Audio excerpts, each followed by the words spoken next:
puskes dari Dinkes, Bu.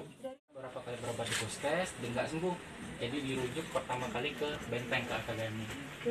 Dan dirujuk, ternyata dari dokter bedah disimpulkan kanker anus. Beda kan tumor dan kanker. Beda, ini kanker yang ganas. Jalanin deh Bu, ya segala sesuatunya itu sudah ada ketentuannya kalau ya kalau udah enak ditahan, dilawan. Ingat anak-anak, siapa yang nak merawat mereka, semangatnya di anak-anak.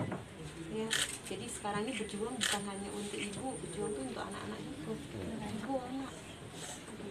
Makasih banyak Bu. Iya, harus sehat. Harus kuat. Jangan nangis, harus kuat. Kami antar dulu, tolong doa ya.